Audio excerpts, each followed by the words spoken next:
Surveillance cameras are everywhere. If you're watching this anywhere outside of your home, you're probably being watched right now. At least in public places, there's some kind of expectation. There's cameras everywhere.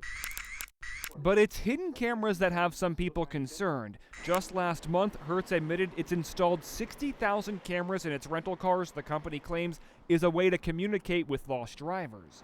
Nowadays, things can be tiny, they can be wireless, right? They can have batteries that last an unbelievably large amount of time. They can be hidden in almost anything.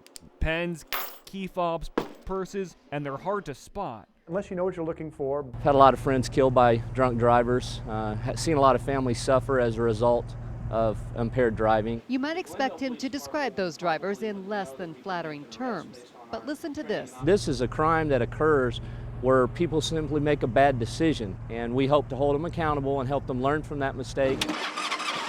Extra patrols are also underway in the East Valley and Phoenix. Across Arizona last year, officers arrested more than 29,000 people for DUI. I feel like every day we make a difference. About 1/3 of our calls that we'll get will be between Memorial Day and Labor Day. Nobody likes being broken down on the side of the road in the heat. I'm Jim Vollmer. I'm a fleet manager for the full service side of AAA Arizona. You get everything from tires to cars overheating. Cars don't like the heat, just like we don't like standing out in the heat. They sure don't like being in the heat.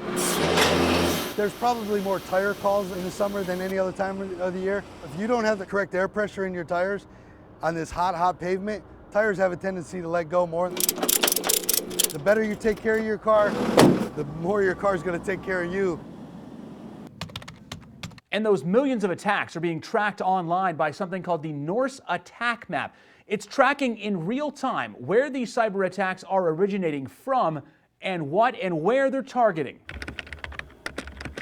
State servers hold your driver's license information, tax returns, birth certificates. The number of web-based attacks has tripled just within the past year. Yes, it is a serious threat.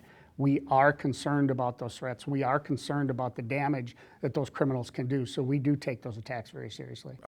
Payscale.com says salaries for men peak at age 48 at $95,000. But by age 39, women have already capped at $60,000. Experts we talked to say you have to do your research and you can't be afraid to negotiate. It's based on your work ethic and how hard you strive and, you know, everything you put into it. It shouldn't be based on your sex, male or female. Pam Coffey works in the mortgage lending business and says she doesn't experience a lot of anxiety when asking for a raise. Just knowing that what I do and how I do my work, I know that I'm capable of, you know, earning a raise, so I don't be scared to ask. But she admits in her career she has noticed a stigma against female employees, especially ones with children. I've experienced it. Sometimes you find a job that's flexible, sometimes you don't. 75% of the time that women ask for a raise, who have properly done their research, they will get the raise. Marie Sullivan with Arizona Women's Education and Employment says women tend to not take as many risks in their careers as men do. She says when applying for a job, make sure you research the position so you're making a fair wage to start.